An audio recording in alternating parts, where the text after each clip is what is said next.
ನಮಾಮಿ ಶಂಕರ ಸದಾಶಿವ ಸಮಾರಂಭಂ ಶಂಕರಾಚಾರ್ಯ ಮಧ್ಯಮಾಂ ಅಸ್ಮದಾಚಾರ್ಯ ಪರ್ಯಂತಂ ವಂದೇ ಗುರು ಪರಂಪರಾಂ ಶ್ರುತಿ ಸ್ಮೃತಿ ಪುರಾಣಾನಾಂ ಆಲಯಂ ಕರುಣಾಲಯಂ ನಮಾಮಿ ಭಗವತ್ಪಾದಂ ಶಂಕರಂ ಲೋಕಶಂಕರಂ.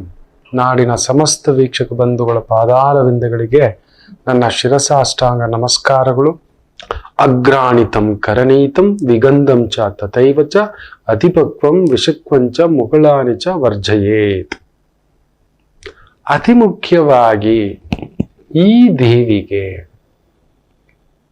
ಈ ಪುಷ್ಪವನ್ನು ತಂದಿಟ್ಟರೆ ಖಂಡಿತ ಹೇಳ್ತಾನೆ ಮನೆಯಲ್ಲಿ ಕಲಹ ಕದನ ಗಲಾಟೆ, ಅಲ್ಲೊಂದು ಕುಟುಂಬ ಹೇರಾಪೇರಿ ಆಗೋದು ನಿಶ್ಚಿತ. ಈ ಶ್ಲೋಕದಲ್ಲಿ ಅದ್ಭುತವಾಗಿ ಹಾಕಿದ್ದಾರೆ. ಹೌದು, ನಾವು ನಿತ್ಯ ಭಗವಂತನಿಗೆ ಪುಷ್ಪಗಳನ್ನ ಸಮರ್ಪಣೆ, ಪೂಜೆ, ನೈವೇದ್ಯ, ಅಲಂಕಾರ, ಅಭಿಷೇಕ, ಮಹಾಮಂಗಳಾರತಿ, ಮಂಗಳಾರತಿ, ನಾನಾ ರೀತಿಯ ಷೋಡಶೋಪಚಾರಗಳ ಮೂಲಕ ಭಗವಂತನನ್ನ ಪ್ರಾರ್ಥನೆಯ ಮೂಲಕ, ಧ್ಯಾನದ ಮೂಲಕ, ತಪಸ್ಸಿನ ಮೂಲಕ, ವಾಲಗದ ಮೂಲಕ, ಶಂಖದ ಮೂಲಕ, ನೃತ್ಯದ ಮೂಲಕ, ಹಲವಾರು ರೀತಿಯ ಸೇವೆಗಳ ಮೂಲಕ ಹೊಲಿಸ್ಕೊತಿದ್ದೇವೆ. ನಿಜವೇ, ಆದ್ರೂ ನಮ್ಮ ಮನೆಗಳಲ್ಲಿ ಗಲಾಟೆ. ಈ ದೇವಿ ಚಂಡಿ ಸ್ವರೂಪ ಆಗಿಬಿಡ್ತಾಳೆ. ಅದರಲ್ಲೂ ಮನೆಯ ದೇವರಿಗೆ ಈ ಪುಷ್ಪವನ್ನು ಇಟ್ಟರೆ ನಮಗೇ ಗೊತ್ತಿಲ್ಲದೆ ತಂದಿಡ್ತಿರ್ತೀವಿ. ಹೌದು, ಹೇಗೋ ಒಂದು ಪೂಜೆ ಮಾಡಿಬಿಡ್ಬೇಕು, ಇಲ್ಲ ಹೇಗೋ ಒಂದು ತಿನ್ಬಿಡ್ತೀವ. ಈಗ ನೋಡಿ, ಹುಲಿ ಸಿಂಹ ಕಾಡಲ್ಲಿ ಏನ್ ಗಟ್ಟಿ ಗೊತ್ತಾ? ಹಲ್ಲುಜ್ಜಲ್ಲ. ನಾವು ಹಲ್ಲುಜ್ಜಲ್ಲ, ನಾನು ಸಿಂಹ ಕಣು ಅಂದ್ರೆ ಹಲ್ಲುಗಳು ಉದುರೋಗುತ್ತೆ ಅಷ್ಟೇ. ಬಾಯಿಂದ ದುರ್ಗಂಧ ವಾಸನೆ ಬರುತ್ತೆ. ದುರ್ಗಂಧ, ಅತೀ ದುರ್ಗಂಧ ಬರುತ್ತೆ. ಇದು ನಿಶ್ಚಿತ. ಸಿಂಹನ್ ಪಳಗಿಸ್ತವ್ರು ನಾವು, ಆನೆನ್ ಪಳಗಿಸ್ತವ್ರು ಅಂತಕ್ಕಂಥದ್ದು ಇಲ್ಲ. ಒಬ್ಬ ಮನುಷ್ಯನಿಗೆ ನಿಯಮಗಳಿದ್ದಾವೆ. ಅವನನ್ನು ದಿನನಿತ್ಯ ಸ್ನಾನ ಮಾಡಬೇಕು. ಬರೀ ತುಂಬಾ ರೇರು ಸಮಯ ಆದಾಗ ಮಾತ್ರ, ರೇರು ಸಮಯದಲ್ಲಿ ಮಾತ್ರ ಆತ ಪುಟ್ಟದಾಗಿ ಸ್ನಾನ ಮಾಡದಿದ್ದರೆ, ಅತಿಯಾಗಿ ಕಾಯಿಲೆ ಬಂದಿದೆ, ಜ್ವರದಿಂದ ಮಲಗ್ಬಿಟ್ಟಿದ್ದಾನೆ, ಆಗಲೂ ಕೆಲವೊಂದು ನಿಯಮ ಇದೆ. ಗೋಧೋಳಿ ಹೊತ್ತಿನ ಆ ಗೋಗಳು ಓಡಾಡಿರ್ತಕ್ಕಂಥ ಧೂಳು ತಗೊಬಂದು ಸ್ವಲ್ಪ ಪ್ರೋಕ್ಷಣೆ ಮಾಡ್ಕೋಬಹುದು, ಇಲ್ಲ ವಿಭೂತಿಯನ್ನ ಪ್ರೋಕ್ಷಣೆ ಮಾಡ್ಕೋಬಹುದು. ಹಣೆಗೆ ಹಚ್ಕೊಂಡ್ರೆ ಸ್ನಾನ ಆಯ್ತು ಅಂತಕ್ಕಂಥದ್ದು. ಯಾಕಂದ್ರೆ ನಾವು ನಿತ್ಯಾನುಷ್ಠಾನದಲ್ಲಿರತಕ್ಕಂಥ ಆಚಾರ್ಯ ಸಂಪ್ರದಾಯದಲ್ಲಿರೋದ್ರಿಂದ ನಾವು ಆ ರೀತಿ ಮಾಡ್ಕೋತೇವೆ. ನಮ್ಗೆ ಯಾರಿಗೂ ಗೊತ್ತಿಲ್ಲ, ಇವೆಲ್ಲ ತುಂಬಾ ಕಷ್ಟ. ಅದಕ್ಕೆ ಹೇಳೋದು, ಆಚಾರ್ಯರಾಗ್ಲಿಕ್ಕೆ ಹೋಗ್ಬೇಡಿ. ಹೌದು, ತುಂಬಾ ದೊಡ್ಡವರನ್ನ ಫಾಲೋ ಮಾಡೋಕ್ ಹೋಗ್ಬೇಡಿ. ದೊಡ್ಡ ವ್ಯಕ್ತಿಗಳು ದೊಡ್ಡ ಕಥೆಗಳಿದಾವೆ, ಇಲ್ಲ ಅಂದ್ರೆ ಆ ಸ್ಥಾಯಿಗೆ ಬರ್ಲಿಕ್ಕೆ ಆಗೋಲ್ಲ. ಅದಕ್ಕೆ ದೊಡ್ಡವ್ರು ಏನಾದ್ರು ದೊಡ್ಡ ಕೆಲಸಗಳು ಮಾಡಿಟ್ಬಿಟ್ಟಿರ್ತವೆ, ದೊಡ್ಡ ಮಾತುಗಳೆಲ್ಲ ಬಂದ್ಬಿಟ್ಟಿರ್ತವೆ ಸಿಟಿಗೆದ್ರೆ. ಅದಕ್ಕೆ ಅವ್ರ ಹತ್ರ ಹೋಗಬಾರ್ದು ಅಂತ. ದೊಡ್ಡವರು ಸುಮ್ಮನೆ ಯಾಕೆ ದೂರದಲ್ಲಿ ಎಲ್ಲೋ ಅಹಂ ಬ್ರಹ್ಮಾಸ್ಮಿ, ಎಲ್ಲ ಶಿವಮಯ ಅಂತ ದೂರದಿಂದ ಒಂದು ನಮಸ್ತೆ, ಹತ್ರಕ್ಕೆ ಹೋಗೋದು, ಮುಟ್ಟೋದು, ಕಾಲಿಗೆ ಬೀಳೋದು ಎಲ್ಲ. ಇನ್ನೂ ಕೆಲವ್ರು ಇರ್ತಾರೆ ದೊಡ್ಡವ್ರಿಗೆ ಅದೇ ಕೆಲಸ. ಕೆಲವ್ರಿಗೆ ಬನ್ನಿ ಕಾಲಿಗೆ ಬೀಳ್ಲಿ ಅಂತ ಹೇಳ್ತಾರೆ. ಅದ್ರಲ್ಲಿ ಬೇರೆ ಪಕ್ಕದಲ್ಲಿ ಒಂದು ಉಂಡಿ ಇಟ್ಬಿಟ್ಟಿರ್ತಾನೆ. ದುಡ್ಡು 5 ರೂಪಾಯಿ ಆಗ್ತವನ್ಗೆ, ಒಂದು 50 ರೂಪಾಯಿಗೆ ಆಗ್ತವನ್ಗೆ, ಇನ್ನೊಂದು 500 ರೂಪಾಯಿ ಹಾಕೋನ್ಗೆ. ನಮ್ಮವರು ನಮಗೆ ಎಡವಟ್ಟು ಮಾಡಿ ಇಟ್ಟಿದ್ದಾರೆ. ಮಕ್ಕಳೇ, ಮಾಡೋ ಹಾಗಿಲ್ಲ. ಇಲ್ಲ, ಈ ಕಲಿಯುಗಕ್ಕೆ ಯಾರ ಕಾಲಿಗೂ ಬೀಳೋ ಹಾಗಿಲ್ಲ. ತುಂಬಾ ತಿಳಿದ ಜ್ಞಾನಿ ನೋಡಿ ಎಲ್ಲೋ ದೂರದಲ್ಲಿ ಇರ್ತಾರೆ, ಹೀಗಿರ್ತಾರೆ. ಹತ್ರಕ್ಕೆ ಬೇಡಪ್ಪ ಸಾಕು ಅಂತಾರೆ. ಅವರ ತಪಸ್ಸು, ಧ್ಯಾನ, ಜಪ, ಇನ್ನೊಂದು ಲೆಕ್ಕಾಚಾರದಲ್ಲಿ ಬೆಂಕಿ ಆಗಿರ್ತಾರೆ. ಬೆಂಕಿಯೇ ನಾವು. ನಮ್ಮ ನಿಯಮಗಳು ನಿಮಗಾಗೋದಿಲ್ಲ. ಬೆಳಿಗ್ಗೆ ಒಬ್ಬ ಯತಿಯಾದವನು 3:30ಗೆಲ್ಲ ಎದ್ದು ಸ್ನಾನ ಮಾಡಿ, ನದಿ ಸ್ನಾನ ಈ ತರದೆಲ್ಲ ಇದೆ. ಅದಕ್ಕೆ ಅಂತ ತೀರದಲ್ಲಿ ಅವ್ರು ಜಾಗ ಮಾಡ್ಕೊಂಡಿರ್ತಾರೆ, ಆಶ್ರಮ ಕಟ್ಕೊಂಡಿರ್ತಾರೆ. ಆಗುತ್ತರ ನಿಮ್ ಕೈಯಲ್ಲಿ ನೀವು ಮಲಗಿರೋದೇ ರಾತ್ರಿ 11 ಗಂಟೆ 12 ಗಂಟೆ, ತಿಂದಿರೋದೇ ರಾತ್ರಿ 10-10:30, 3 ಗಂಟೆಗೆ ಎದ್ದು ಸ್ನಾನ ಮಾಡಿ 3:30ಗೆ ಜಪ ಕೂತ್ಕೋಬೇಕು ಅಂದ್ರೆ ಅವೆಲ್ಲ ಮಾಡ್ಲಿಕ್ಕೆ ಹೋಗಲ್ಲ. ನಿತ್ಯ ನಾವು ಪ್ರಾಣಾಯಾಮದಲ್ಲಿ ಕೂತ್ಕೋತೇವೆ. ನಮ್ಮ ಬಲವೇ ಅದು ಪ್ರಾಣಾಯಾಮ. ಹೌದು, ಯಾವ ಮಟ್ಟಕ್ಕೆ ಅಂದ್ರೆ ಕುಂಭಕ ಮಾಡಿಬಿಡ್ತವೆ. ಮಾಡಿ ಈ ಸುಷುಮ್ನದಿಂದ ಬ್ರಹ್ಮರಂಧ್ರಕ್ಕೆ ಕಳಿಸ್ಲಿಕ್ಕೆ ಪ್ರಯತ್ನ ಮಾಡ್ತೇವೆ. ನಮಗೆ ಅದರ ಮೇಲೆ ಗಮನ. ನಾವಿಲ್ಲದ ಆ ಒಂದು ಪ್ರಣವ ಶಕ್ತಿಯನ್ನು ಹುಡುಕಾಟ, ಓಂಕಾರದ ಹುಡುಕಾಟ. ಹೌದು, ಅದಕ್ಕೆ ತುಂಬಾ ಜನ ಗೊತ್ತಿಲ್ಲ ಓಂಕಾರ ಹೇಳಬೇಡಿ ಅಂತೀವಿ. ಯಾಕೆ ಗೊತ್ತಾ? ನೀವು ಹೇಳೋದ್ರಲ್ಲಿ ತಪ್ಪಿಲ್ಲ. ಓಂಕಾರ ಎಲ್ಲರೂ ಹೇಳಬಹುದು, ಗೃಹಸ್ಥ ಹೇಳಬಾರ್ದು. ಹೇಳಬಹುದು, ಅದೊಂದು 11 ಬಾರಿಗೆ, ಒಂದು ಅಮಾವಾಸ್ಯೆಗೋ ಹುಣ್ಣಿಮೆಗೋ ಓಂ ಓಂ ಓಂ ಮಾಡ್ಕೋಬಹುದು. ಆದರೆ ನಿತ್ಯ ಒಂದು 48 ದಿನ ಇಲ್ಲ 42 ದಿನ, 108 ದಿನ ಇಲ್ಲ 180 ದಿನ ಓಂಕಾರ 108 ಬಾರಿ ಜಪ ಮಾಡ್ಕೊಂಡ್ರೆ ಏನಾಗುತ್ತೆ ಅಂತ ಗೊತ್ತಿದೆಯಾ ನಿಮಗೆ? ಏನೂ ಆಗೋಲ್ಲ. ನೀವು ಗೃಹಸ್ಥನ ಸ್ಥಾಯಿಯಿಂದ ಮೇಲಕ್ಕೆ ಹೋಗ್ಬಿಡ್ತೀರಿ, ಬಿಟ್ಬಿಡ್ತೀರಿ ಮನೇನ. ನನ್ನ ಹೆಂಡತಿ, ನನ್ನ ಮಗು, ನನ್ನಮ್ಮ, ನನ್ನಪ್ಪ, ನನ್ನ ಪ್ರೀತಿ, ನನ್ನ ದುಡಿಮೆ, ನಾನು ಎತ್ತಿಡ್ಬೇಕು, ಪೋಷಿಸ್ಬೇಕು, ಕಾಪಾಡಬೇಕು, ಬೆಳಿಬೇಕು, ನಿಲ್ಲಬೇಕು, ಎಲ್ಲ ಬಿಟ್ಬಿಡ್ತೀರಿ. ಒಂದು ಮನೆಯ ಗೃಹಿಣಿ ಆಗ್ಬಿಟ್ರೆ ನನಗೆ ಊಟ ಇಡೋರು ಯಾರು? ನನ್ನ ಮನೇನ ಕಾಪಾಡೋರು ಯಾರು? ನನ್ನ ಮಕ್ಕಳ ತಾಯಿಯಲ್ಲಿ, ನನಗೆ ತಾಯಿಯಲ್ಲಿ, ನನಗೆ ತಾಯಿ ಹೋದ್ಮೇಲೆ ಈಕೆನೆ ತಾಯಿ ಅಲ್ವಾ? ಓಂಕಾರ ಹೇಳ್ತಾ ಕುತ್ಕೋಬಿಟ್ರೆ ಜಪ ಮಾಡ್ಕೊಂಡು ಎಲ್ಲೋ ವೈರಾಗ್ಯಕ್ಕೆ ದೂಡು ಬಿಡುತ್ತೆ. ನಾನು ಬೇಡ, ಇದ್ಯಾವುದು ಬೇಡ, ಇದೇನು ಬೇಡ ಅನ್ನೋ ಒಂದು ತಟಸ್ಥ ಭಾವ ಬಂದು ವೈರಾಗ್ಯದಲ್ಲಿ ಕೂತು ಬಿಟ್ರೆ ಮುಗೀತು ಮನೆ. ಮನೆ ಒಂದು 3 ಬಾಗಿಲಲ್ಲ, ಮನೆಯೆಲ್ಲಾ ಬಾಗಿಲುಗಳಾಗ್ಬಿಡುತ್ತೆ. ಆ ಕುಟುಂಬ ಬಿದ್ದೋಯ್ತು, ಆ ಸಂಸಾರ ಬಿದ್ದೋಯ್ತು. ಆ ಗೃಹಸ್ಥ ದುಡಿಯೋ ಗಂಡಸು ಎಲ್ಲಾ ರಾಮಮಯ ಅಂತ ಹಿಂಗ್ ಕುತ್ಕೋಬಿಟ್ಟ ಅಂದ್ರೆ ಎಲ್ಲಾರು ರಾವಣರು ಬಂದು ಸೇರ್ಕೋತಾರೆ ಅಷ್ಟೇ, ದೋಚ್ಕೊಂಡು ಹೋಗ್ತಾರೆ. ಎಲ್ಲದ್ರಲ್ಲೂ ಧರ್ಮ ಗುರುಗಳು, ಎಲ್ಲಾ ನ್ಯಾಯ ಗುರುಗಳು, ಎಲ್ಲಾ ಒಳ್ಳೇದು ಗುರುಗಳು, ಎಲ್ಲಾ ಸತ್ಯ. ಓಂಕಾರ ಮಾಡ್ಬಿಟ್ರೆ ಆ ರೀತಿಯ ಒಂದು ಪರಿವರ್ತನೆ ಬರತಕ್ಕಂತ ಒಂದು ಭಾವ ಆಗ್ಬಿಡುತ್ತೆ ಮಕ್ಕಳೇ. ಪರಿವರ್ತನೆ ಆಗ್ಬಿಡುತ್ತೆ, ಅವನು ಪೂರ್ತಿ ಬದಲಾಗ್ಬಿಡ್ತಾನೆ. ಅದಕ್ಕೆ ನಾವು ಒಪ್ಪುವುದಿಲ್ಲ, ಮಾಡಿಸೋಗ್ಬಿಡೋಲ್ಲ. ಯಾವುದೋ ಒಂದು ಈ ಗ್ರಹಣ ಸಂದರ್ಭ, ಗ್ರಹಣ ಮೋಕ್ಷ ಕಾಲ, ಏನಾದ್ರು ಈ ಉತ್ತರಾಯಣ ಸಂದರ್ಭ, ಮಾಘ ಮಾಸದ ಸ್ನಾನ, ಈ ತರದ್ದು ದಕ್ಷಿಣಾಯಣದ ಸ್ನಾನ, ಈ ತರದ ಪೂಜಾ ಸಂದರ್ಭ, ಸಂಕಲ್ಪ ಸಂದರ್ಭಗಳಲ್ಲಿ, ಆ ಸಂದರ್ಭಗಳಲ್ಲಿ ಓಂಕಾರ ಮಾಡ್ಕೊಳ್ಳಿಪ್ಪ, ಸ್ವಲ್ಪ ಜಪ ಮಾಡ್ಕೊಳ್ಳಿ. ನಮಗ್ ಮಾಡ್ಕೋಬೇಕು, ನಾವು ಓಂಕಾರ ಮಾಡ್ಕೋಬೇಕು. ನಾವು ಆದಷ್ಟು ಈ ಆಸೆಗಳಿಂದ ದೂರ ಹೋಗ್ಬೇಕು. ನಿರಾಸೆಗಳು ಅಲ್ಲ, ಆಸೆಗಳೂ ಅಲ್ಲ, ದುರಾಸೆಗಳು ಅಲ್ಲ, ಯಾವುದಕ್ಕೂ ಎಲ್ಲದಕ್ಕೂ ನಿರ್ಲಿಪ್ತ ಆಗಿರ್ಬೇಕು. ಪ್ರಚೋದನೆ ಆಗಬಾರ್ದು. ಎಲ್ರಿಗೂ ಪ್ರಚೋದನೆ ಒಂದ್ ಹಂತಕ್ಕಿದ್ರೆ ನಮ್ಗೆ 100 ಪಟ್ಟು ಇರುತ್ತೆ. ಅದನ್ನ ದೈವದ ಮೇಲೆ ಬಿಡಬೇಕು, ದೈವ ಸಾಕ್ಷಾತ್ಕಾರದ ಮೇಲೆ ಬಿಡಬೇಕು, ಅದರ ಆಲೋಚನೆ ಮೇಲೆ ಬಿಡಬೇಕು, ದೈವ ಶಕ್ತಿಯ ಮೇಲೆ ನಂಬಿಕೆ ಇಟ್ಟು ಹೋಗ್ತಕ್ಕಂಥ ಒಂದು ಆಲೋಚನೆಗಳಿಗೆ ಹೋಗ್ಬೇಕು. ಬಿಟ್ಟು ಇದು ಯಾವುದು ಭೋಗ ಲಾಲಸೆಗಳಿಗೆ ಒಳಗಾಗತಕ್ಕಂಥ ಆಸೆಗಳಿಗೆ ಕಟ್ಟುಪಾಡಿನಲ್ಲಿ ನಾವು ಬದುಕೋ ಆಗಿಲ್ಲ. ಅದಕ್ಕೋಸ್ಕರನೇ ಈ ತರ ತುಂಬಾ ನಿಯಮಗಳಿದೆ. ಹಾಗೆಯೇ ಗೊತ್ತಿಲ್ಲದೆಯೇ ಮನೆಯ ದೇವರಿಗೆ, ನಮ್ಮ ಮನೆಯ ದೇವರಿಗೆ, ನಮ್ಮದು ಅಂತ ಒಂದು ದೇವರು, ಇಷ್ಟ ದೇವರು ಇರ್ಬೋದು, ಕುಲದೇವರು ಇರಬಹುದು, ಇಲ್ಲ ಗ್ರಾಮ ದೇವರನ್ನೇ ತಂದು ಪೂಜೆ ಮಾಡ್ತಿರ್ತೀವಿ, ಇಲ್ಲ ಗೊತ್ತಿಲ್ಲ ಅನಾದಿ ಕಾಲದಿಂದಲೂ ನಮ್ಮ ಹಿರಿಯರು ಪೂಜೆ ಮಾಡ್ಕೊಂಡು ಬರ್ತಿದ್ರು ಒಂದು ದೇವರನ್ನ ಇಟ್ಕೊಂಡು ಅಂತ ಇದೆ.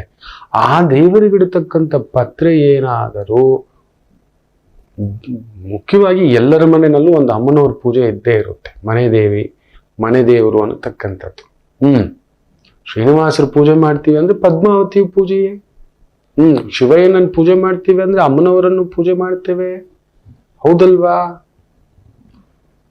ಅಂತ ಸಂದರ್ಭದಲ್ಲಿ ತಿಳಿದೋ ತಿಳಿಯದೆಯೋ ಕೊಳೆತು ಹೋದ ಹೂವುಗಳನ್ನ, ಕೆಟ್ಟು ಹೋದ ಹೂವುಗಳನ್ನ ತಗೋಬಂದು ಇಟ್ಟು ಅಲಂಕಾರಕ್ಕೋ ಇಲ್ಲ ಪೂಜೆಗೋ ಸಮರ್ಪಣೆ ಮಾಡಿದ್ದೇವೆ, ಖಂಡಿತ ಹೇಳ್ತಾನೆ ನಿತ್ಯ ಕಲಹ ಶುರುವಾಗುತ್ತೆ. ಕಲಹ, ಕದನ, ಮುಖ್ಯವಾಗಿ ಅನಾರೋಗ್ಯ ಮೆಟ್ಕೊಂಡು ಬರುತ್ತೆ. ಈ ಒಂದು ತಪ್ಪಿನಿಂದ ಪದೇ ಪದೇ ಸಿಕ್ಕಾಗ್ತಿದ್ದೀರಿ ಅಂದ್ರೆ ನಿತ್ಯ ಪೂಜೆ ಮಾಡ್ತಿರ್ತಕ್ಕಂಥ ಪುಷ್ಪಗಳ ಕಡೆ ನೋಡಿ.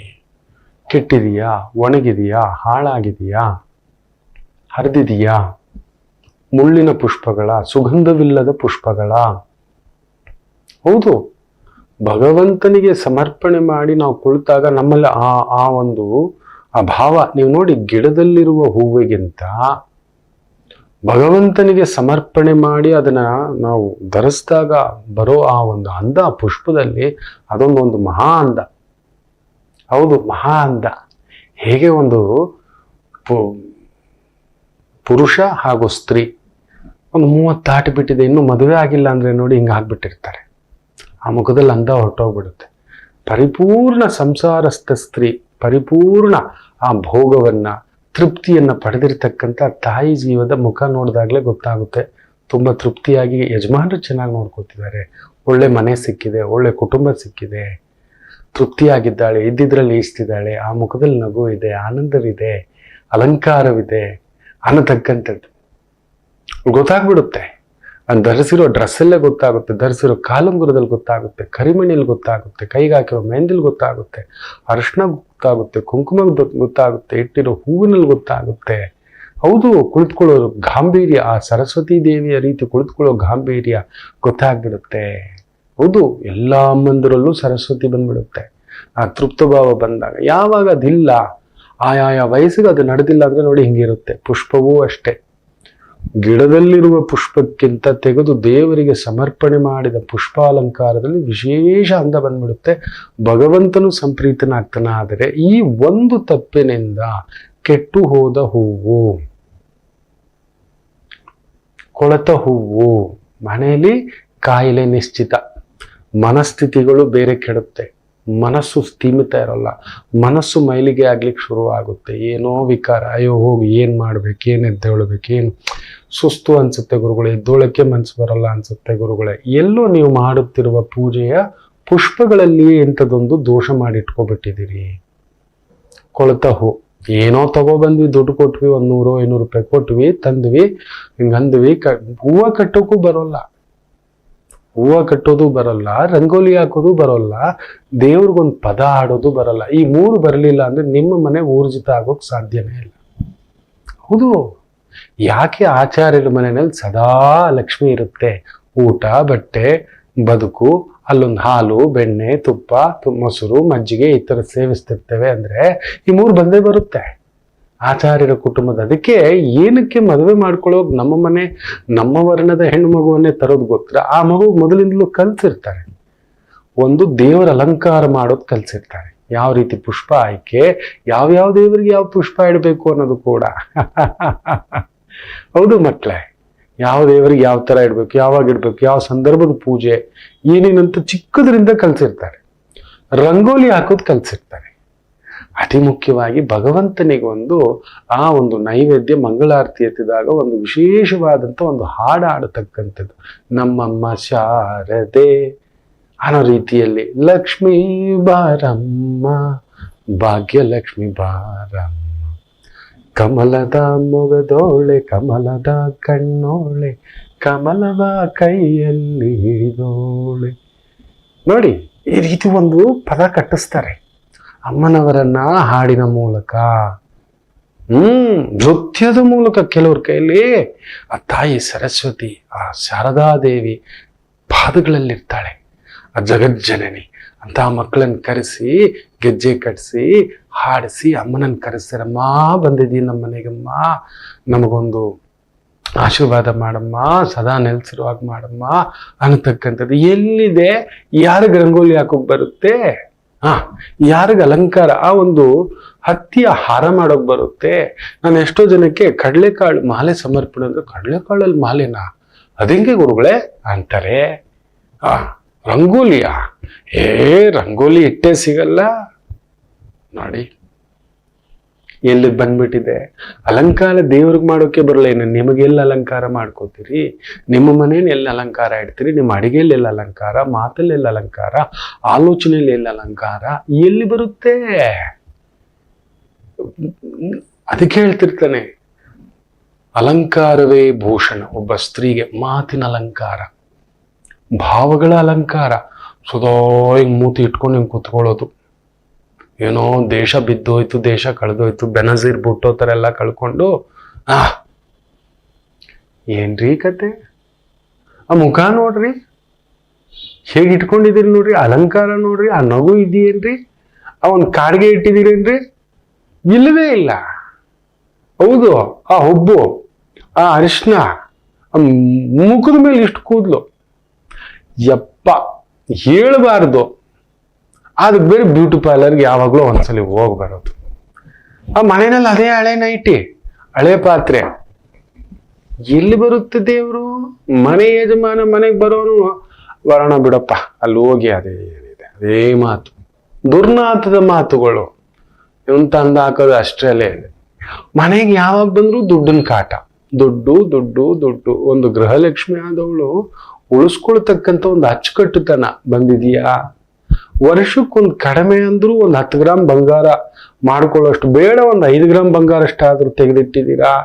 ಬೇಡ, ಒಂದು 1/4 kg ಒಂದು ಬೆಳ್ಳಿ ಬಟ್ಲು, ಬೆಳ್ಳಿ ತಟ್ಟೆ, ಬೆಳ್ಳಿ ಪೂಜಾ ಸಾಮಗ್ರಿ ಒಂದು ತಿಂಗಳು ಒಂದು 3-3 ಸಾವಿರ 5-5 ಸಾವಿರ ಎತ್ತಿಟ್ಟು ನಮ್ಮ ಅಮ್ಮಂದ್ರು ಹೇಳ್ಕೊಡ್ತಿದ್ರು, ನಮ್ಮ ಅಮ್ಮಮ್ಮಂದ್ರು ಹೇಳ್ಕೊಡ್ತಿದ್ರು. ಆ ದೇವ್ರದ್ದು ಪೆಟ್ಟಿಗೆ ತೆಗೆದ್ರೆ ಅದ್ರ ತುಂಬಾ ದೇವ್ರದ್ದು ವಸ್ತ್ರಗಳು, ಪೂಜಾ ಸಾಮಗ್ರಿಗಳು ಅದರಲ್ಲೇ ಉಳಿಸಿ ಅಚ್ಚುಕಟ್ಟಾಗಿ 1-1 ಗ್ರಾಮೆ 2-2 ಗ್ರಾಮೆ ಗಂಡನ್ಗೆ ಭಾರ ಹಾಕಿದ್ ನಾವು ನೋಡೇ ಇಲ್ಲ. ನಮ್ಮ ಅಜ್ಜಿ ಆಗ್ಲಿ, ನಮ್ಮ ಅವ್ವ ಆಗ್ಲಿ ನೋಡಿದಾನೆ, ನಮ್ಮ ದೊಡ್ಡವ್ವ ಆಗ್ಲಿ, ದೊಡ್ಡಜ್ಜಿ ಆಗ್ಲಿ, ದೊಡ್ಡವರೇ ಅವರು. ನಾವು ಎಲ್ಲೇ ಎಷ್ಟು ಕೊಟ್ರು ಬಿಡಿ, ಯಾಕೆ ಬರೋಲ್ಲ ಈ ರೀತಿಯ ಒಂದು ಸಂಕಲ್ಪಗಳಿಲ್ಲದ ಜೀವನ? ಸೊ ಅಪ್ಪಿ ತಪ್ಪಿ ನಿಮ್ಮ ಇಷ್ಟ ದೇವರಿಗೆ, ಮನೆ ದೇವರಿಗೆ, ಕುಲದೇವರಿಗೆ ಕೊಳತ ಹೂವುಗಳು, ಕೆಟ್ಟು ಹೋದ ಹೂವುಗಳು, ತುಂಬಾ ದಿನದಿಂದ ವಾಸನೆ ಬರ್ತಿರತಕ್ಕಂಥ, ದುರ್ವಾಸನೆ ಬರ್ತಿರತಕ್ಕಂಥ ಹೂವುಗಳು, ಸುಗಂಧವಿಲ್ಲದ ಹೂವುಗಳು, ಕೆಟ್ಟು ಹೋದ ಹೂವುಗಳು, ಬೂಸ್ಟ್ ಹಿಡಿದ ಹೂವುಗಳು ಎಲ್ಲೋ ತುಂಬಿಸಿಟ್ಬಿಟ್ಟು ಎಲ್ಲೋ ಬಿದ್ದಿರೋದು ಏನೋ ತಂದು ಇಟ್ಟು ಪೂಜೆ ಮಾಡಿದ್ರೆ ನಿಮ್ಮ ಮನಸ್ಸು ಕೆಡುತ್ತೆ, ಕುಟುಂಬ ಕೆಡುತ್ತೆ, ಆರೋಗ್ಯ ಕೆಡುತ್ತೆ, ಬುದ್ಧಿ ಕೆಡುತ್ತೆ, ಮಾತು ಕೆಡುತ್ತೆ. ಎಚ್ಚರಿಕೆ. ದಯಮಾಡಿ ಇಂಥ ತಪ್ಪುಗಳನ್ನ ಮಾಡಬೇಡಿ, ಸ್ವಲ್ಪ ಬದಲಾಯಿಸಿ.